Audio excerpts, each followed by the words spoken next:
merci, très chers téléspectateurs, vous avez belé, vous qui êtes branchés sur Onela TV dans sa rubrique L'Invité, une conception justement de la maison Onela TV, justement pour couper Sabino marque spéciale. Alors aujourd'hui, le vote de tous les jours, Christian Aliouma, présentateur de cette rubrique, a bien voulu recevoir le pasteur Martin Kouyi de l'église primitive de Jésus-Christ et Jéhovah Machoua, ici dans la ville de Durban également.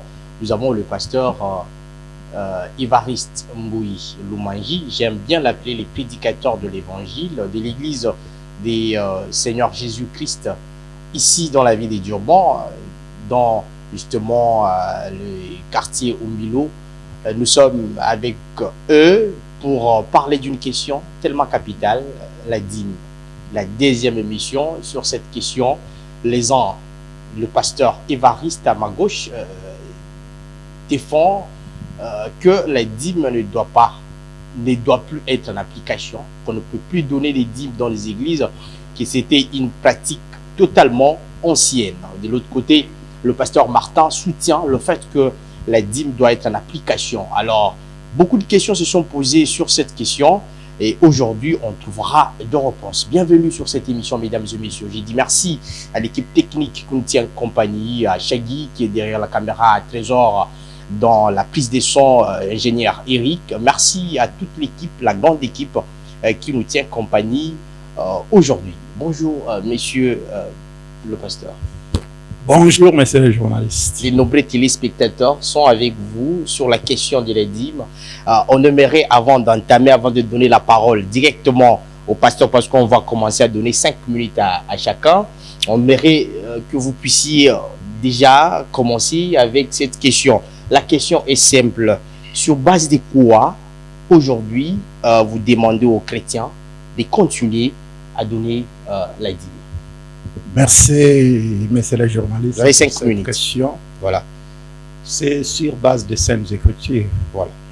Les Saintes Écritures constituent le commandement du Seigneur. C'est le Seigneur qui a ordonné à son peuple de pouvoir soustraire la 10e partie de leur revenu et de les donner à ses serviteurs. Dans les temps anciens, ils étaient représentés par des sacrificateurs. Aujourd'hui, ce sont des hommes dédiés, des pasteurs qui doivent prendre ça. C'est vraiment un commandement du Seigneur, conformément à Malachie, conformément à Deutéronome, nombre 18, puisque les Lévites, c'était une tribu que le Seigneur avait mise à part, qui n'avait pas de possession ni de part en Israël.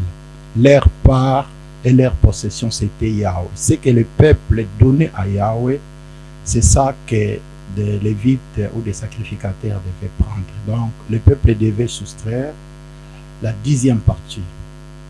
La 10e partie de leurs biens et les donner aux serviteurs de Yahweh. C'est ça. On vous a donné suffisamment 5 minutes. Vous restez encore avec 2 minutes. Alors, sur les 2 deuxièmes minutes, je veux poser la question. Parmi les apôtres de Jésus, quels sont, parce que c'est après Jésus, les apôtres ont continué avec l'œuvre, et qui sont ceux parmi eux qui ont perçu la dîme? Mais des apôtres avaient pour fondement la loi de Moïse et des prophètes. Ils ont enseigné sur base de ce que les prophètes avait enseigné, de ce que Moïse avait enseigné. Même l'apôtre Paul, quand il est allé dans la ville appelée Bérée, parce qu'il revenait de Thessalonique où il n'était pas réussi, parce que les disciples de là n'étaient pas vraiment bien disposés pour recevoir l'évangile. Mais une fois arrivés dans la ville de Bérée, ils ont trouvé des disciples qui étaient vraiment disposés et ils recevaient la parole de Dieu avec beaucoup d'empressement. Ils vérifiaient ce que les apôtres prêchaient dans les Écritures.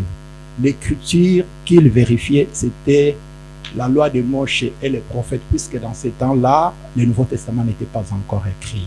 Quand Paul dit que toute écriture est inspirée de Dieu et utile pour enseigner, instruire, corriger, il faisait directement allusion à l'ancienne alliance, c'est-à-dire la loi de Moïse ou les enseignements de Moïse et les enseignements des prophètes. Donc quand on dit toute écriture est utile, peut faire l'objet de l'enseignement. L'allusion a été faite dans l'Ancien Testament. C'est ce que les apôtres avaient enseigné. Même Yeshua lui-même avait enseigné sur base de ce que les prophètes avaient enseigné. Voilà, très chers téléspectateurs, vous avez écouté le pasteur Martin Pouy de l'église primitive. Je vais me tourner du côté du pasteur Évariste Mbouiloumanji. Bonjour pasteur. Bonjour chers journalistes. Vous avez écouté le pasteur avant de répondre à votre question qui est simplement sur base de quoi vous faites les fondements, le refus justement de la prescription de la donation, justement, si on peut me permettre ainsi, de la dîme. Merci beaucoup, messieurs les journalistes. D'abord, je tiens à remercier le Seigneur, créateur des cieux et de la terre, pour cette opportunité. Et je salue aussi mon co-débatteur, le frère Martin. Je salue également les auditeurs ou les téléspectateurs de Onela TV, tous ceux qui suivent l'invitation. Pour moi, vraiment, le temps qui m'est accordé ou qui nous est donné... Vous avez 5 minutes. Merci beaucoup. Je serai obligé d'être beaucoup rapide pour pouvoir donner la réponse. Bon, vous avez posé la question, si je peux encore... La question, c'est d'abord rebondir sur ce qu'a dit, ce qu'a dit le pasteur Martin. Tout ce qu'il a dit, si vous avez des choses à dire, à apporter comme rectification, vous pouvez toujours les faire. Oui. Mais aussi au-delà de ça, on aimerait savoir sur base de quoi aujourd'hui vous dites aux chrétiens de ne pas donner la dîme. Vous-même, vous-même l'aviez dit, vous venez encore de le répéter, vous avez parlé du concept chrétien. Pour d'abord rebondir sur ce qu'a dit mon co-débatteur, le frère Martin, je voulais d'abord préciser ceci devant le peuple de Dieu qui nous suit. Aujourd'hui, je voudrais que cette émission, on puisse un peu avancer, qu'on puisse dire un peu de choses qui vont éclairer le peuple. Parce que nous ne sommes pas là pour jouer, on est là pour éclairer l'opinion en ce qui concerne ces points, parce que c'est un sujet beaucoup complexe. Écoutez, pour ce qui est de ce que le frère Martin a dit, j'ai dit ceci, je parle avec la parole de Dieu. Je suis dans Hébreux chapitre 1, verset 1. Je peux faire tout simplement la citation. L'apôtre Paul parle en disant, Dieu, après avoir parlé à nos pères de plusieurs manières et à plusieurs reprises par le prophète, dans ces derniers jours, Dieu nous a parlé par le Fils. Cela implique qu'il y a 2 temps dans ces choses de Dieu ou dans cette Bible. Il y a 2 temps. Ces 2 temps, c'est la période d'autrefois et la période présente, ou présente si vous voulez. La période d'autrefois, c'est celle qui est appelée l'Ancienne Alliance. Et la période actuelle, c'est la Nouvelle Alliance. Ce sont 2 temps que Dieu a utilisés pour pouvoir se faire connaître aux 2 peuples différents. Le premier peuple, c'est le peuple d'Israël, avec lequel était traitée l'Ancienne Alliance, qui avait la comme sous-bassement plutôt la loi de Moïse. Et maintenant, là, dans cette alliance-là, les nations, les païens sont exclus. Parce que quand vous prenez Deutéronome chapitre 7, verset 6, parce que le frère Martin a parlé, je voudrais aussi profiter pour pouvoir donner le passage. Deutéronome chapitre 7, verset 6, Dieu précise à la nation d'Israël, au peuple d'Israël, que vous êtes une nation, je vous ai choisi d'entre toutes les nations de la terre. C'est-à-dire quoi? C'est-à-dire Dieu avait laissé d'autres nations pour ne choisir que la seule nation d'Israël. Et Dieu a traité ainsi l'alliance avec cette nation. Et sur cette alliance-là, Dieu a donné la loi de Moïse pour faire le poids de cette alliance. Et dans cette loi que l'on trouve la loi sur la dîme. Donc, maintenant, l'apôtre Paul nous dit que maintenant, ces temps-là, Dieu qui a traité avec, il a tourné d'eau, il a laissé d'autres nations suivre leur voie. Si vous pouvez prendre dans Actes des Apôtres, chapitre 14, verset 16. Ça, c'est Pierre qui parle. Il dit, c'est Dieu a dans les âges passés laissé toutes les nations suivre leur voie. C'est que vous comprenez que il y a eu un temps où Dieu avait laissé toutes les nations, dont nous, pour ne regarder qu'à la nation d'Israël. Et cette alliance, Hébreux chapitre 9, verset 1, jusqu'au 5e, 6e, 7e, si vous voulez, vous allez lire, l'apôtre Paul dit ceci. La première alliance avait aussi des ordonnances relatives au culte. Mes amis, vous qui nous suivez, vous comprendrez qu'ici nous allons tout simplement faire une analyse simple, grammaticale, que tout le monde connaît. quand on dit la première alliance avait aussi des ordonnances relatives au culte, on met en évidence, on est en train de faire ce que j'appelle ici un parallélisme entre une ancienne chose et une nouvelle. Donc, par là, je sais que mon temps sera court, mais je réponds pour dire que ce n'est pas nous qui disons que la dîme n'est pas d'actualité. La dîme n'est pas d'actualité parce que faisant partie du culte de l'ancienne alliance et qu'aujourd'hui, l'apôtre Paul dans 2 Corinthiens chapitre 3 versets 5 et 6, il dit, ce n'est pas à dire que nous soyons par nous-mêmes capables de concevoir quelque chose comme venant de nous. Notre capacité au contraire vient de Dieu. C'est Dieu qui nous a aussi rendus capables d'être ministres d'une nouvelle alliance.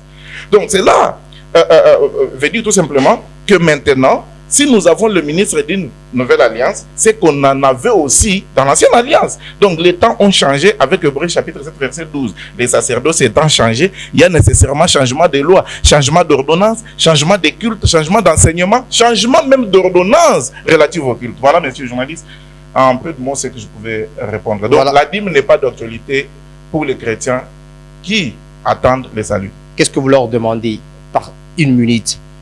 Dans une minute, je demande ceci. Les cultes ont changé. Aux chrétiens, voilà. Aux chrétiens, les cultes ont changé. Dieu n'est pas encore dans l'ancienne alliance. Dieu s'est déménagé ou a déménagé. Il est maintenant dans la nouvelle alliance. Pour le préciser, je viens de donner l'autre chose. Donc, comme dans l'ancienne alliance, il y avait des offrandes, des sacrifices que l'on donnait selon la loi, de même Dieu a établi aux chrétiens les sacrifices auxquels Dieu lui-même prend plaisir. Et ces sacrifices et offrandes se trouvent dans le livre de Hébreux, au chapitre 13, versets 15 et 16. Voilà, tu as sorti les spectateurs. Par lui offrande sans cesse à Dieu un sacrifice de louange, c'est-à-dire le fruit des lèvres il confesse son nom, sans oublier la bienfaisance et la libéralité, car c'est à de tels sacrifices que Dieu prend plaisir. On n'a pas cité la dîme là. Voilà, merci très chers téléspectateurs. Je vous rappelle que nous avons reçu le pasteur sur l'émission Invité. Aujourd'hui, on part sur la question de la dîme. C'est la deuxième fois qu'on expose sur cette question. Pasteur Martin, je me tourne vers toi pour une question aussi simple soit-elle. Vous avez, le pasteur a parlé de deux périodes. Il a parlé d'une ancienne période où les gens vivaient sous la loi de Moïse et aujourd'hui avec le Fils Jésus, nous sommes dans la grâce avec d'autres, la loi sur Jésus. Est-ce que vous n'êtes pas convaincu par rapport à ces déclarations qu'il a dit ne serait pas d'actualité aujourd'hui? Mais la loi a été donnée pour quoi? La loi a été donnée pour nous faire connaître le péché. Là où il n'y a pas de loi, il n'y a pas non plus de transgression. Car le péché, c'est la transgression de la loi. Selon vous, la grâce n'a pas de loi. Voilà.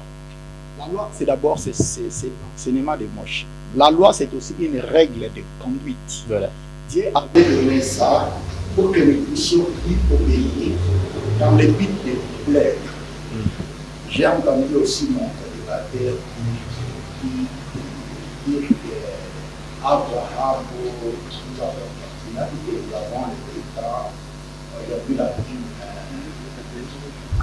n'a vu sa réponse, on a vu le soleil, maintenant je dirais, Abraham qui avait payé la vie de tout, avait vécu sous la grâce. Abraham n'avait pas vécu sous la loi, et Abraham n'avait pas vécu dans la vie de l'Ancien Testament, parce que l'Ancien Testament a commencé avec le prophète Moïse. La loi, Jésus-Christ est pas assuré sur la loi, même après sa réflexion, lorsqu'il a parlé aux deux disciples qui s'est rendu à Emmaüs, la Bible dit, il leur avait enseigné ce qui les concernait, en commençant par la loi de l'Église, l'enseignement des prophètes et des psaumes. Mais si on doit rester sur... Dans l'ancienne ou dans la nouvelle alliance, la chose qui a changé, c'est tout simplement le culte. Le culte est pour les sacerdoces. Ce n'est pas la parole de Dieu qui a changé. Puisque dans l'ancienne alliance, pour s'approcher du Seigneur, il fallait amener un taureau, un bouc, une chèvre, et puis les sacrificateurs devaient mettre à mort, prendre son sang, entrer avec son sang dans le lieu très saint, quelque chose comme ça. Mais aujourd'hui, la véritable offrande pour le véritable sacrifice, c'est Christ. Quand les gens faisaient ça, leur péché n'était pas ôté ou effacé, mais le péché était couvert. Mais quand Jésus-Christ est venu, c'est lui le véritable sacrifice. Il l'a fait une fois pour toutes. par une seule offrande de Christ, par son seul sacrifice, il a ôté le péché du monde. Quand les gens le faisaient, ils le faisaient chaque année. Et puis les souvenirs du péché revenaient. Mais quand Christ est venu, il l'a fait une fois pour toutes.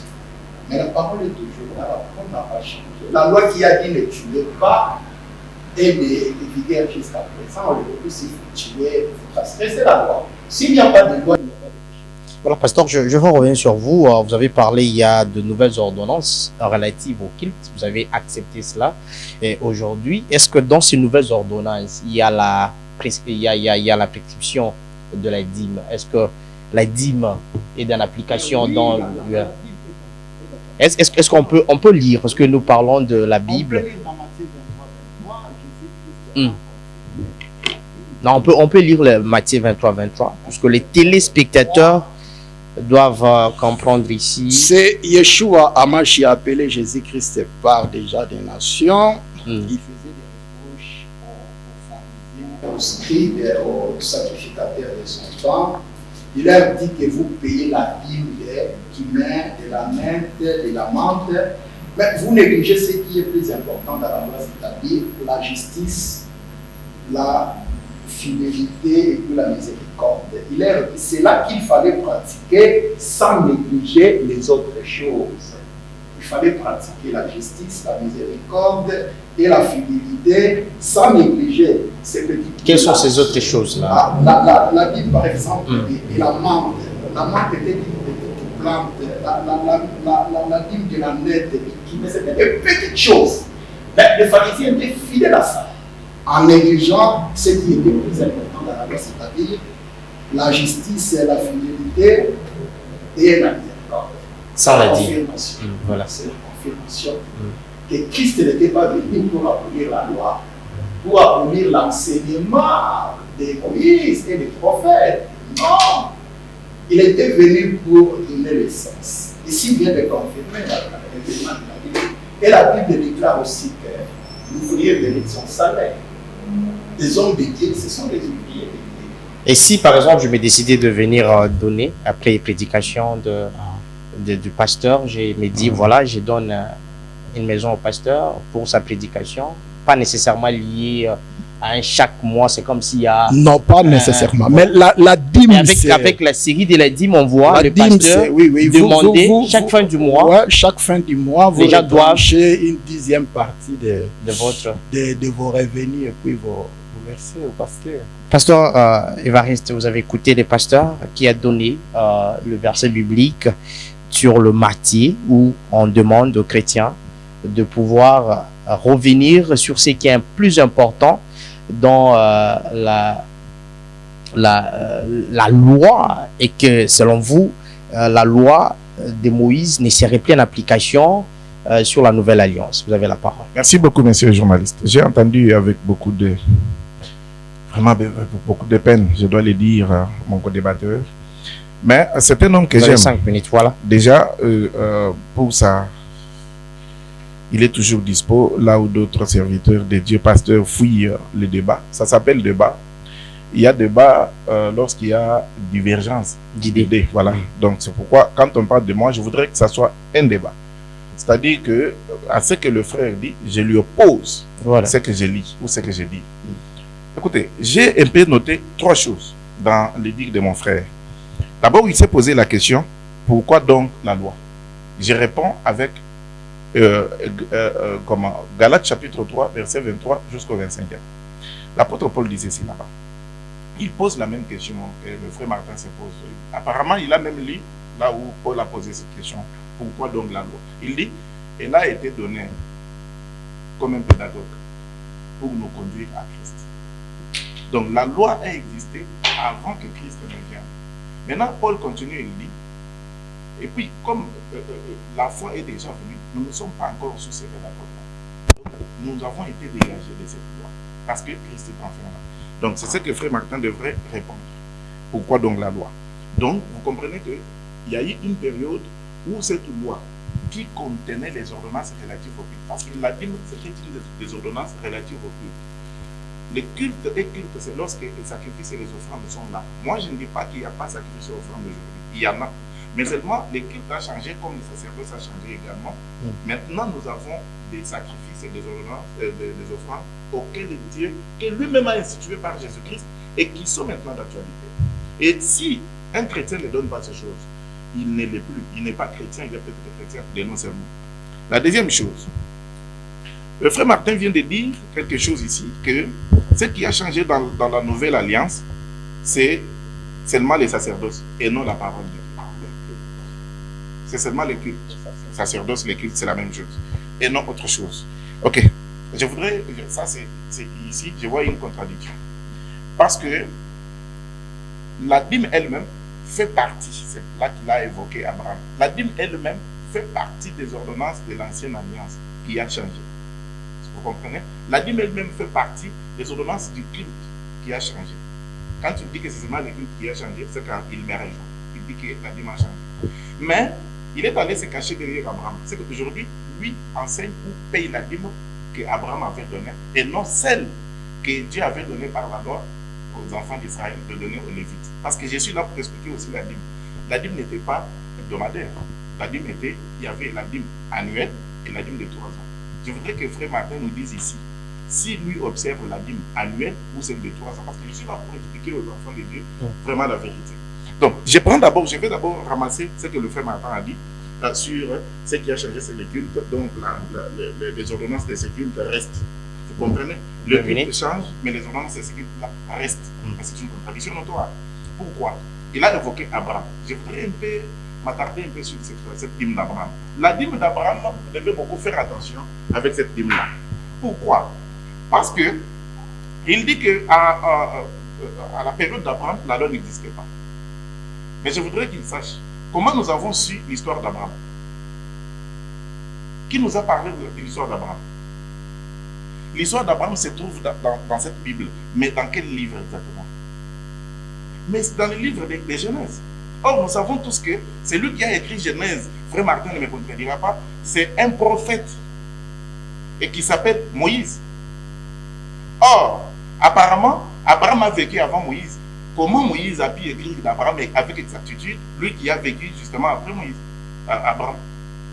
Donc, c'est pour faire comprendre ici que les choses de Dieu, on ne doit pas les prendre avec légèreté, comme si c'était un livre de mathématiques français pour un Maurice Révis.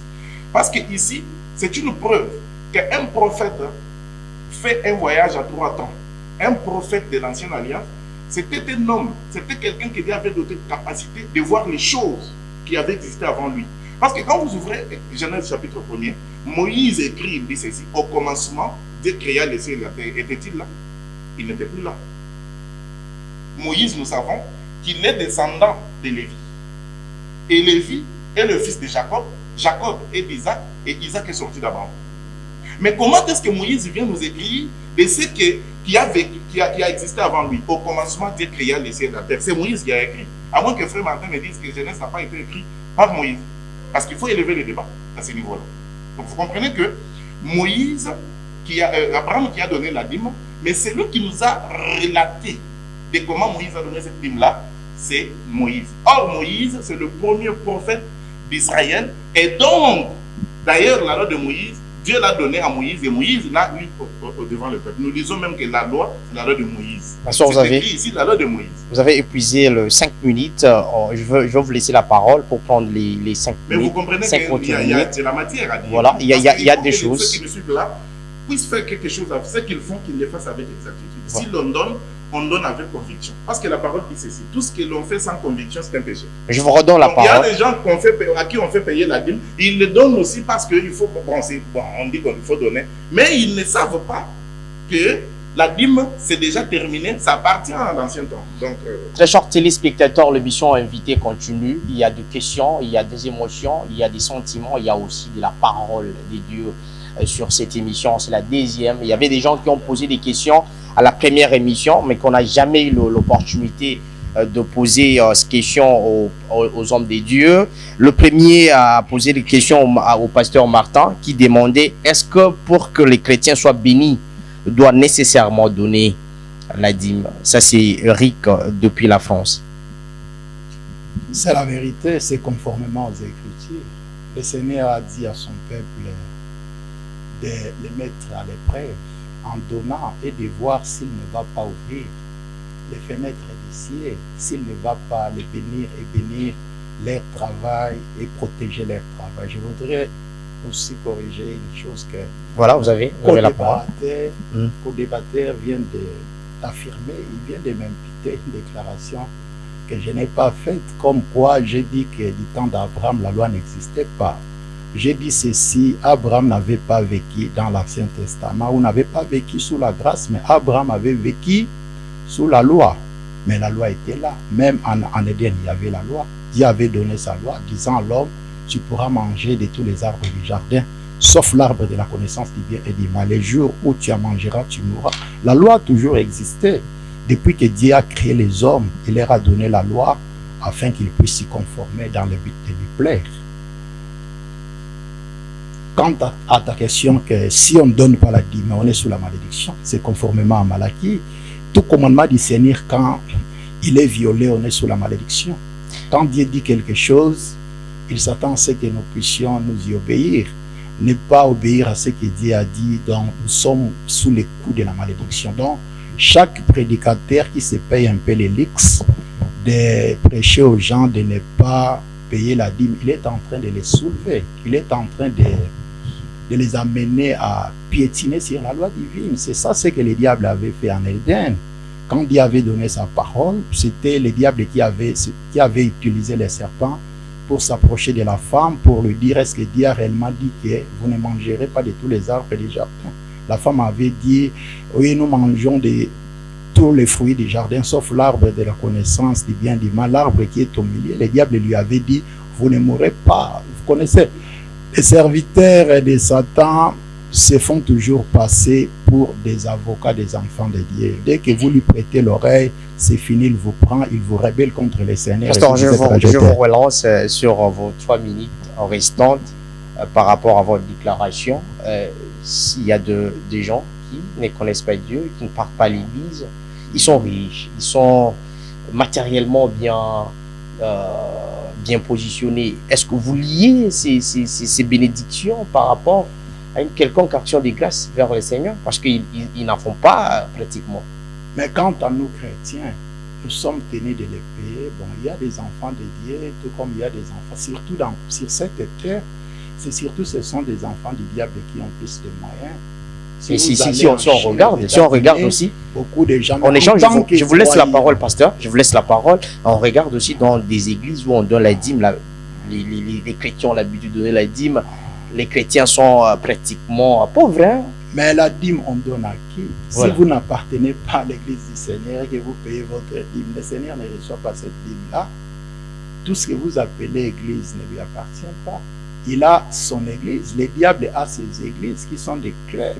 Il est en train de séquestrer les gens, de leur donner quelque chose qui ressemble à la parole de Dieu, mais ce n'est pas la parole de Dieu. Quand vous payez la dîme à une église qui n'est pas la sienne, c'est-à-dire vous ne la payez pas à lui, vous donnez ça au diable. Donc il y a des serviteurs qui sont censés recevoir la dîme, d'autres non, ils le font entre pas tout simplement la population, le peuple. Quand vous faites partie d'une église qui n'est pas son église et que vous payez votre dîme, le Seigneur ne la reçoit pas. Il faut faire partie de son église, car il est le sauveur de son église, qui est son corps. C'est dans cette église-là, comme il est dit dans Malachie, il faut amener vos dîmes à la maison du trésor. La maison du trésor, c'est la maison de Dieu. C'est là que nous devons donner nos dîmes pour que nous ayons la bénédiction. Donc tout celui qui prêcherait contre ça, il s'oppose ouvertement aux Saintes Écritures. Et lui et ceux qui l'écoutent, leur place, c'est l'enfer. Eric, vous avez suivi la réponse du pasteur. Je me tourne du côté du pasteur Évariste Mboyi-Lumanji. Il y a Marc Kachala depuis Funguru Messasi au Katanga qui a dit que pasteur, vous profanez la parole de Dieu en disant que la dîme ne doit pas être perçue. Et vous avez aussi écouté le pasteur, je peux rebondir sur ce qu'a dit le pasteur et la déclaration de Marc Kachala depuis Lubumbashi. Oui, je ne profane pas.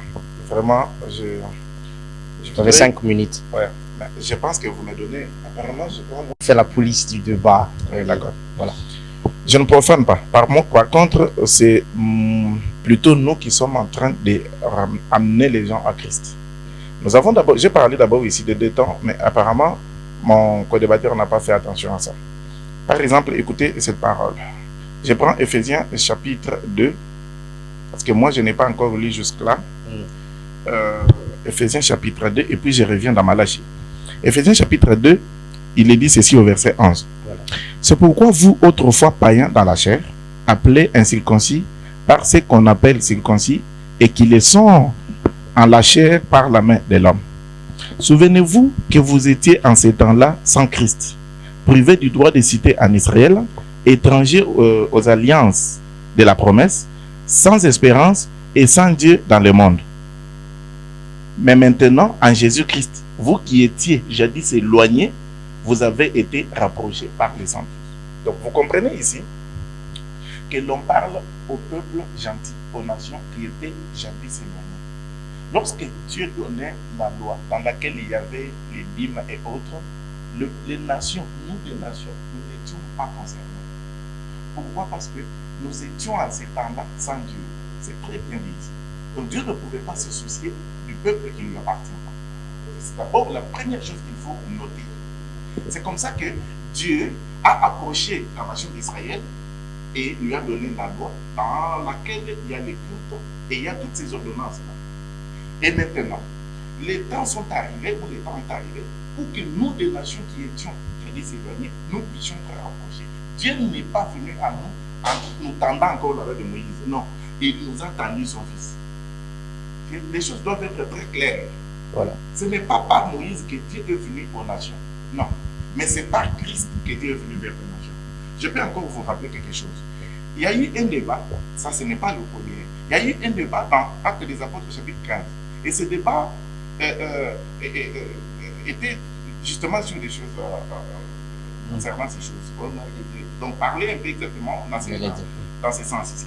Pourquoi? Parce que Paul, après avoir prêché Christ dans la Judée, quelques temps après, des hommes juifs ont commencé à enseigner aux frères que si vous n'êtes pas circoncis selon les rites de Moïse, et si vous n'observez pas pratiquement ce que le frère Martin dit, si vous n'observez pas la totalité de la loi de Moïse, vous ne pouvez pas être sauvé. La parole dit ceci. Paul et Barnabas eurent avec un débat et une vive discussion.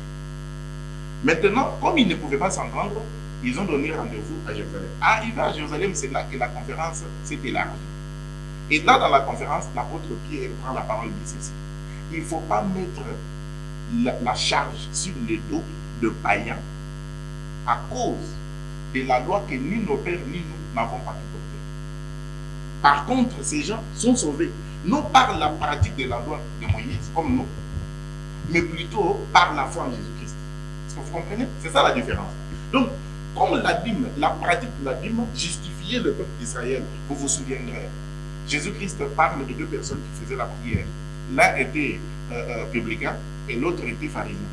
Le pharisien a prié disant, moi, je suis bon. Pourquoi? Parce que je jeûne 2 fois par semaine et je donne la dîme de tout. C'est parce qu'un juif, sa gloire, c'est dans la pratique de la loi.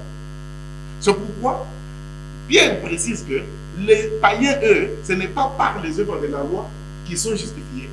Parce que même nous ne sommes pas justifiés, nous juifs, par les œuvres de la loi. Nous avons beaucoup fait, mais nous n'avons pas pu arriver. Mais c'est plutôt par la foi en Jésus-Christ que nous sommes maintenant sauvés. Et au même titre qu'eux, et aussi païens, c'est par la foi en Jésus-Christ et non par une œuvre quelconque de la loi, dont la dîme. Parce que la dîme était une des œuvres. Maintenant, si vous pouvez me permettre, monsieur le journaliste, non, je vais vous permettre. Vous allez chuter. Parce qu'il faut que je réponde à vous allez chuter. Vous allez chuter, mais est-ce que vous pouvez revenir sur la question qu'il dit que lorsque le chrétien, c'est lui qui ne donne pas la dîme, il tirera. Il est sous la malédiction. Il est sous la malédiction. Ça, c'est faux, archi faux. D'abord, le frère a évoqué Malachie chapitre 3. Nous allons, permettez-moi. Non, je me permets, vous avez 3 minutes. Nous allons tous ici, parce qu'il y a des amis même ici sur place, dans les studios qui nous suivent. Malachie chapitre 3, nous allons tous prendre Malachie. Vous allez comprendre la confusion que les gens se font aujourd'hui. Ici, c'est Malachi. Ici, nous devons nous poser la question, Malachi, le prophète, il est le prophète de quelle dispensation? Ici, Malachi, c'est le prophète d'Israël. Ici, Christ n'est pas encore venu. Ici, il n'y a pas de chrétiens. Malachi ne parle pas ici aux chrétiens. Ici, Malachi parle aux enfants d'Israël qui avaient la loi. Et quand vous allez lire ici, écoutez ce que Malachi dit par exemple. Il dit, je commence à partir du verset 7. Depuis le temps de vos pères, vous vous êtes écartés de mes ordonnances. Je pose la question au frère Martin. Si lui croit que ça s'est adressé à lui, quels sont les pères ici? C'est le père des frères Martin ou ce sont les autres pères? Donc la confusion, voilà la confusion. Donc Malachi précise ici, il dit, depuis le temps de... Les pères ici, c'est ceux qui sont sortis de l'Égypte, de la maison de la servitude, et qui marchaient vers la terre promise. Maintenant, quand Malachi parle, il dit, c'est parce que Malachi est envoyé quand Israël est déjà dans Canaan. Maintenant, il leur parle, il leur dit, depuis le temps de vos pères, quels pères? Ceux qui sont sortis de l'Égypte. Ce ne sont pas nos pères congolais. Non, mais nous devons un peu évoluer dans le débat. Et c'est là qui nous taxe de païens ou de comment. Mais nous lisons les choses de Dieu et nous savons classer les choses dans le temps et dans l'espace, dans leur contexte. Et si je suis en train de placer cette écriture dans l'espace. Voilà. Bon, maintenant, merci beaucoup. Merci, les journalistes.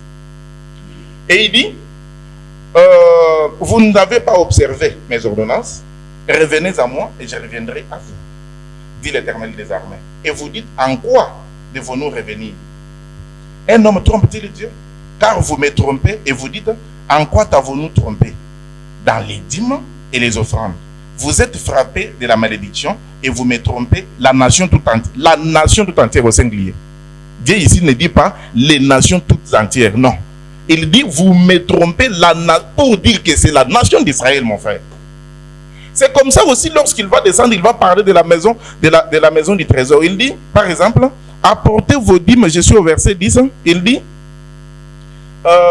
où est le verset 10, Seigneur? Où est le verset? Je ne voudrais pas lire ça comme ça. Voilà. Apportez à la maison du trésor toutes les dîmes afin qu'il y ait de la nourriture dans ma maison. Vous comprenez que la dîme avait comme finalité qu'il y ait la nourriture, pas chez Frère Martin, mais dans la maison de Dieu qui était la maison du trésor. Et ici, cette maison du trésor, Frère Martin n'a pas dit la vérité. Cette maison du trésor, ce n'est pas son assemblée. Cette maison du trésor, c'est la maison d'Israël, de Jérusalem. C'est le temple de Jérusalem. Là où tout s'est donné, toutes les offrandes s'est données là-bas. Donc les chrétiens ne peuvent pas donner la dîme. Non, ils ne peuvent pas. Vous savez pourquoi ils ne peuvent pas? Quand vous allez me donner une autre parole, la prochaine fois, je vais expliquer ce que les chrétiens sont obligés de donner selon Christ. Merci, très chers téléspectateurs. Vous êtes nombreux en train de nous suivre, les internautes de par le monde. Vous êtes nombreux qui suivent ces débats. Et je vous dis qu'il y a à boire et à manger dans cette émission. Mais tenez-nous, on n'était pas rigueur. Nous nous approchons aussi lentement, sûrement vers la fin de ces numéros. 45 minutes nous a été donné par la réalisation. Pasteur, vous avez écouté votre co-débatteur qui nous donne les soubassements de l'enseignement qu'il donne aujourd'hui aux chrétiens. C'est Jésus-Christ. C'est les enseignements de Jésus-Christ, la grâce.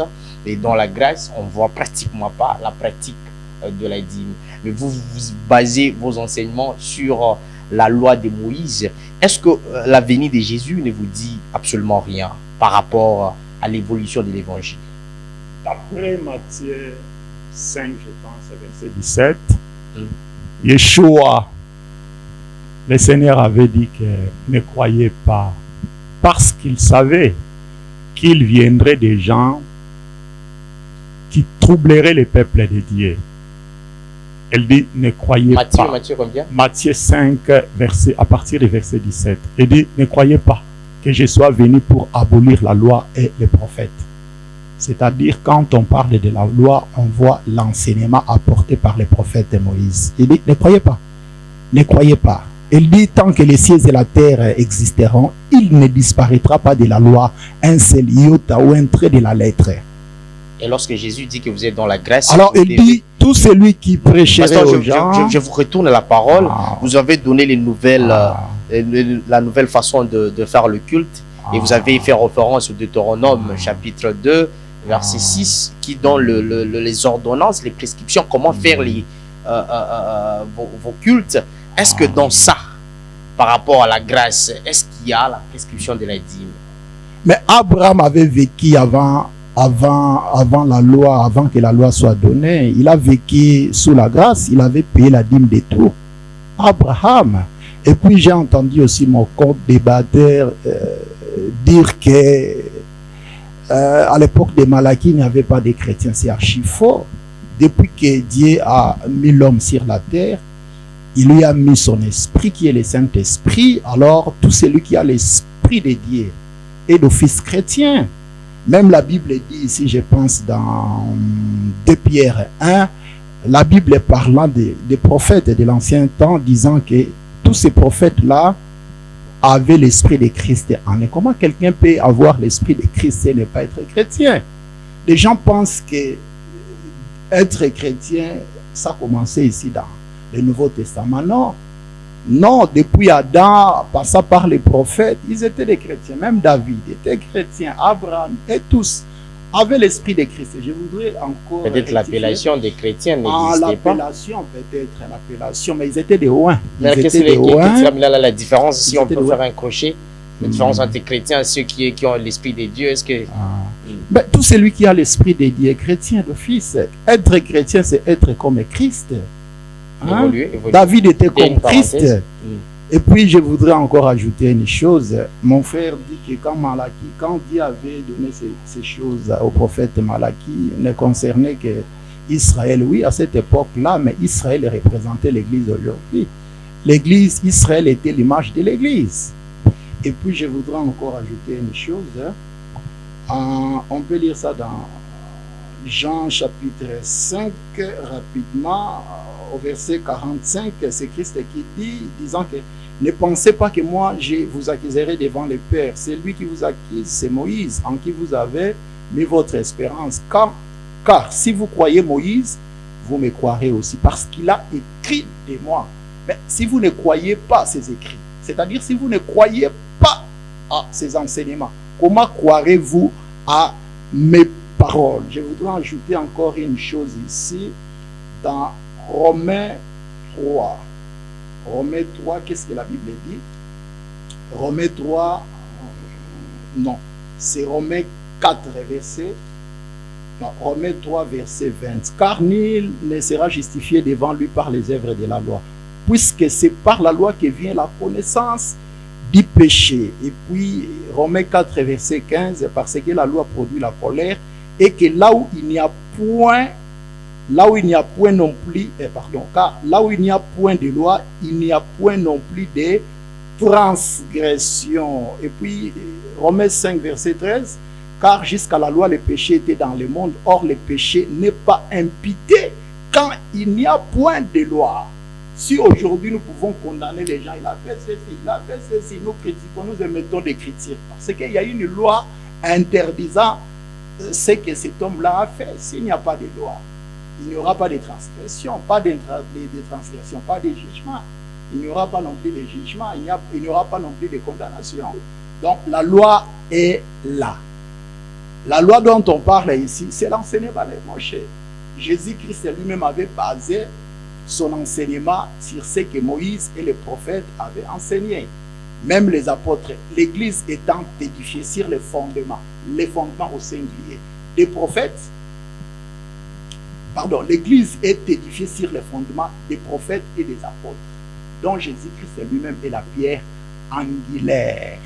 L'Ancien Testament, c'est la base ou la fondation.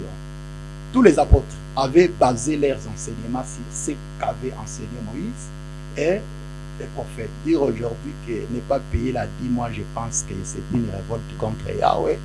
C'est amener tout simplement le peuple de Dieu à se révolter contre Dieu. Donc tout celui qui prêche ça. Mais comment se révolter contre Dieu alors que ce sera une charge de moins pour tout enseignement qui va à l'encontre de la parole de Dieu, c'est une révolte contre Dieu. C'est amener les gens à être rebelles à l'égard du Seigneur. Voilà, on s'achemine, comme je le disais, lentement sûrement vers la fin de ce numéro. Pasteur, vous avez la parole. Moi, je comprends que frère Martin, mon co-débatteur, a lu les brochures avant de venir ici et il nous a amené la Bible pour faire semblant. Pourquoi je dis ça? Parce que c'est dans le brochure qu'il y a toutes ces élucubrations ces théories tout simplement du prophète messager. Et nous savons que ce prophète messager a induit beaucoup de gens en erreur. Pourquoi j'ai dit ça? Vous savez, j'ai évoqué... Est-ce qu'on peut évoluer oui, on évolue. On donne de références bibliques? C'est ce que je donne ici. D'abord, j'ai parlé de 2 temps avec 2 peuples différents. Il n'a pas pu tenir à ça. Pour lui, c'est la dîme. Alors, je vais attaquer la dîme pour qu'il puisse comprendre. Il a dit d'abord... Vous avez 5 minutes. Voilà. Il a dit d'abord quelque chose. Je comprends pourquoi j'ai dit qu'il a lu le brochure et non la Bible. Parce que s'il lisait la Bible, il aurait la maîtrise sur la Bible. Mais il n'y a aucune maîtrise. Il a dit qu'Abraham avait dit sous la grâce. Mais est-ce que ceux qui sont avec nous peuvent nous prendre Jean chapitre 1, verset 17, qui dit ceci: la loi est venue par Moïse ou a été donnée par Moïse, la grâce et la vérité sont venues par Jésus-Christ. Je répète, la loi a été donnée par Moïse, tandis que la loi et la grâce sont venues par Jésus-Christ. Abraham n'a pas vécu dans la grâce. Ça, c'est la première des choses. Frère Martin, il doit bien relire le brochure, ou soit peut-être il y a des erreurs dans cette brochure, il doit se convertir, c'est-à-dire se repentir et croire dans la vérité. Voilà. Autre chose, il a dit que Christ était là dans la loi de Moïse. Christ était, d'ailleurs ce sont des choses que je parle, Christ était là homme et non celui qui était sorti du sein de Marie. Parce que quand vous prenez deuxième épître de Paul aux Corinthiens chapitre 5 verset 16, Paul dit ceci: maintenant nous ne connaissons personne selon la chair. Si l'on a connu Christ selon la chair, maintenant nous ne le connaissons pas plus de cette manière-là. Est-ce que vous comprenez que Christ a existé, mais dans les aspects, dans les formes différentes? Est-ce que vous comprenez ça? Donc, Christ dans la loi avait la forme de l'homme. Exactement, c'est ce que je suis en train d'expliquer. Christ était la table de plein de propositions. Qui pouvait les savoir? Parce que lui a dit que Moïse a écrit de moi. Mais quand nous cherchons partout dans les écrits de Moïse, on ne trouve pas où Moïse a nommément cité le nom Jésus, Jésus, Jésus. Même Christ, il n'a pas cité. Christ, il n'a pas cité. C'est que vous comprenez que si moi je ne révise pas que Christ n'a pas existé dans la loi, il a existé là-bas, mais pas avec la forme. Écoutez ce que Jésus-Christ, l'un des témoins oculaires de Jésus-Christ, donc l'apôtre Jean, écoutez ce qu'il dit. Il dit ceci: je suis dans 1 Jean, chapitre 4, versets 2 et 3. Il dit: reconnaissez à ceci l'Esprit de Dieu. Tout esprit qui confesse Jésus-Christ venu en chair. Tandis que dans la loi, Jésus-Christ n'était pas en chair. Est-ce que vous comprenez? Donc, si on dit que nous devons prêcher, nous prêchons Christ aujourd'hui, on nous précise, nous prêchons Christ crucifié. Or, dans la loi, là, on ne voit pas Christ crucifié là-bas. On voit les agneaux qui étaient immolés. Donc, tout ça, c'est la difficulté de refuser de mettre les choses dans leur contexte qui amène les gens dans l'amalgame et puis dans la perdition, en fait. Donc, moi, je demande ici à ce que les gens comprennent que la dîme n'est pas d'actualité pour les chrétiens. Pourquoi j'ai dit ça? Parce que la dîme était un salaire de lévite. Or, ici, il n'y a pas un lévite. Même Frère Martin n'est pas un lévite. Il a son père qui va de très loin, de façon parallèle avec la nation, la tribu lévitique, ou des lévites. Donc, quand Paul vient, on lui oppose également cette question, la dîme, de ce que les prédicateurs de l'évangile doivent manger. Écoutez ce que Paul répond. Paul, je suis dans 1 Corinthiens chapitre 9, que Frère Martin ne lit pas. Comment est-ce que nous parlons de Christ, mais Christ est moins parlé, on fait moins référence à Christ, mais on brandit beaucoup plus Moïse. Donc, on est disciple de Moïse ici. On n'est pas chrétien. Je prends 1 Corinthiens chapitre 9, je prends seulement 2 versets. Versets 13 et 14. Écoutons ce que l'apôtre Paul dit. Lui-même que Christ a établi et a envoyé chez nous les nations pour nous annoncer ce Christ-là. Il dit ceci: ne savez-vous pas que ceux qui remplissent les fonctions sacrées sont nourris par les temples, que ceux qui servent à l'autel ont part à l'autel? De même aussi, verset 14, le Seigneur a ordonné que ceux qui annoncent l'évangile vivent de l'évangile. C'est que Paul a oublié de dire que le Seigneur a ordonné que ceux qui prêchent l'évangile vivent de la Bible. Donc, c'est tout simplement l'amalgame. Quand on ne veut pas se convertir, quand on ne veut pas croire, parce que ni Paul, ni les apôtres du Seigneur, personne d'entre eux n'a récolté la Bible. Frère Martin n'a quand même montré ça ici, dans sa Bible. À moins dans le projet que ça avait trouvé. mais pas dans cette Bible qui parle. Aucun endroit, aucune place dans cette parole, dans la Nouvelle Alliance, aucun des apôtres du Seigneur par excellence, aucun ne m'aperçut la Bible. Pourquoi? Parce qu'ils avaient compris déjà ces changements de temps au moment. Merci très chers téléspectateurs. Nous avons 5 minutes, nous avons épuisé les 5 minutes de Pasteur Évariste Mbouilou Manji. Nous sommes pratiquement à la fin de ce numéro. Il y a des questions qui vont se poser certainement. Vous allez nous contacter sur le numéro qui est sur le banc de vos écrans. Vos questions, toujours donnez-nous sur On est là TV. On va revenir avec puissance avec le pasteur. Ceux qui auront de problèmes, il y aura des questionnements, ils peuvent toujours nous écrire sur le numéro qui est sur le banc de vos écrans. Pasteur, nous sommes arrivés comme ça à la fin de ce numéro. On vous donnerait 2 minutes pour clôturer cette émission. Mais je crois que vous avez beaucoup à dire. Vous aurez toujours les opportunités dans nos prochaines émissions. 2 minutes. Merci beaucoup, messieurs les journalistes.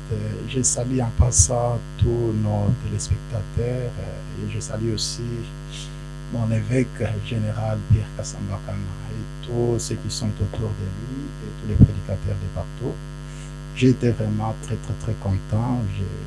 J'appelle juste à tous les chrétiens qui vivent encore dans Babylone, là où on prêche qu'on ne peut pas payer la dîme, de sortir de là, de se repentir et de venir là où la véritable parole se prêche, car dans très peu de temps, le Seigneur Yeshua Mashiach va restaurer son Église. Il va démontrer sa puissance avant l'enlèvement.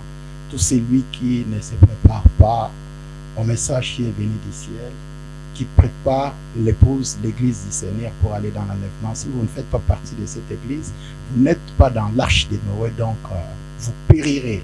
Vous n'irez pas au ciel. Ne suivez pas des faux prophètes. Les apôtres du Christ n'ont pas perçu la dîme. Est-ce que vous pouvez pouvez revenir sur ça avant? Non, si, comment ils n'ont pas perçu la dîme? Comment ils n'ont pas perçu la dîme? Hein?